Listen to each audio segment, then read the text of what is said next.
Yay, my favorite. Brake lines.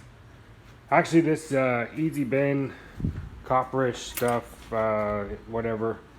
That stuff, man, it works really good. So I'm making custom brake lines on this Ford. Let's see. So right now what I've got is I've got the master, obviously, into proportioning valve. Out of the proportioning valve, this goes to the rear. It's going to come here and go down, and this one goes straight down with it. And this front one's going to run down along the frame, and then across the back side of the cross member down there. And then in the middle, there'll be a T. Where is it? This will be in the middle of the truck on the cross member. So the line will come in here from the master and the prop valve, and then split out equal length and go this side or this side. Because I've built systems like this before where it'll go down and then come to this line first, make a T, go to this wheel, and then go across to this side. And every time you hit the brakes, this wheel reacts first. I know in a hydraulic system it's not supposed to be that way, but path of least resistance, it always happens. No air or not, it always will be that way. So a lot of them, they split off this and they do two lines and one to each side, but I'm going to go into the middle like I did my 57 and then split off equal lines, which is what I'm making right here. This goes to one side down the cross member, and that black mark, if you can see it, where is it? Somewhere, Sharpie mark. That's the end of the line, and that's going to be where the other nut's going to be to go into this fitting. So it's going to look like that.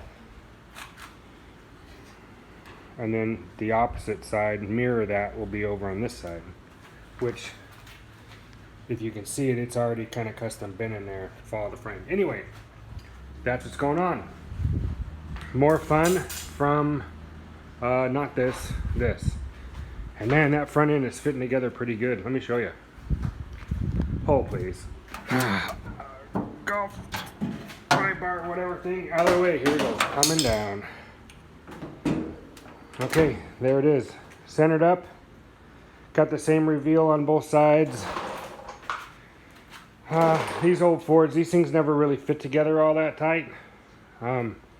And this is pretty good right now. This is a pretty good reveal. The fender has some adjustment that needs to go up and down and vice versa. But the body lines, I got to put new hood hinges on it, so everything, that'll change all this all over again. But at least the hood and everything fits pretty decent on this truck.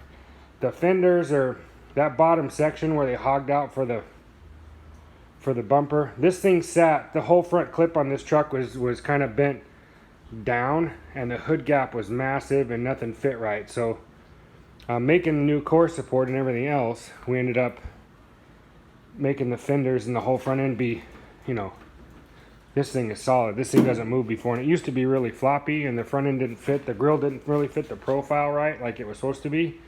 And by the way, half of this is a 41 Lincoln grill, I found out, that was custom modified and welded together in pieces to make it fit this truck, because this is the center truck grill, center truck V8 hood, and this is a 41 Lincoln. You can see how it doesn't exactly fit, and then there's a bottom trim panel I got to get for it. But this side is, the fit and finish is not nearly as tight. This fender has been flattened right here and has got a peak right here. So the way this has got to go is we've brought this up a bunch using with it bolted down solid and using a jack and some presses and stuff. We've been trying to raise this up slowly to get this arch back. But also this fender needs to be, or this hood's kind of bent here, needs to be pushed in, and this side pulled back out, and then this side pushed in. And all in all, with new hinges and stuff, these old Fords, they were never really tight. But this one will be as tight as I can make it, because that line's got to fit good. For me, it'll always have this gap, I think. I don't know how I can, without really massaging this fender down. And these things are pretty hammered. The majority of this fender is Bondo from here down. You can see how it's not really, that's thick. That thing's sculpted. I can stick my finger in there. That's probably a 1/4 inch. And this is supposed to be sheet metal. And this is supposed to follow the profile of the grill. This one too, and if you look, this fender comes almost flat across. This fender makes a nice little swoop, and it's a good, 3/4 inch longer than the other side. You're not going to notice that from the ground. I hope not anyway. But that's what we're doing. Brakes and fit and finish, because it's kind of important there. That's better. The hood's down. Look at that. Not too bad. Reveal's good. I got to build a hood latch bar that goes here, because this set up here, if you can see how this works. Let me get the hood prop. Hold, please. Hold. Where is it? All right. There it is. My putting. Modified putter. Hold, please. Look at that Ford over there while I put this in.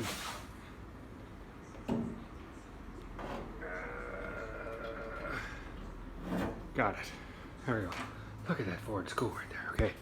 So this hood latch, if you release this, this closes. So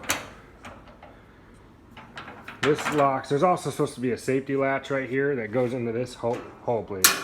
That goes in this spot right here. That's the safety latch hook, which corresponds with this and this. There's a bracket that actually goes from here and across. I'm gonna make a plate that comes across here with an 1 5/8" slot similar to this, which will grab this hook, because that gives me the hook, and then this hook as it drops around. You can see it. Hold, please. Hold. Can you see it? Okay. When that goes down and latches, that'll give me supposed to be a spring, hold that closed. There's a bunch of stuff missing, so I'm going to build this. Someone hacked it off, but you can see this whole thing has been machined and hacked and whacked and all sorts of stuff. Bent. Oh, this poor truck, but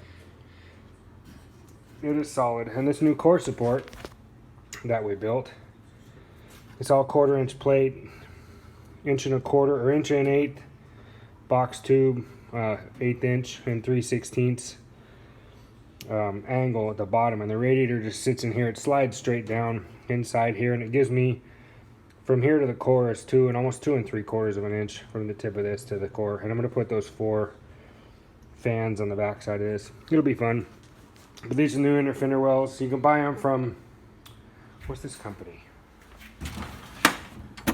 No. Oh, I don't know. Where did it go? Down here. These guys. C&G, early Ford parts. These inner fender wells, you can buy everything for your Ford, but these come cut out for a Mustang 2 already, which they're already notched out. And then we had, because this car's running airbags, we made our new shock mounts, so we had to notch a little bit bigger to clear it. We'll have to do a little trimming on that one, but you can see it, like it fits the control arms and goes across. Pretty exact, made for these trucks, but that's not too bad. Smooth firewall, this dress-up kit, doing the brake lines, and then yeah, keep it up. Anyway, get out there and get working on your stuff. See you guys later. Gosh, that is hot. I wish it was a 4-speed though.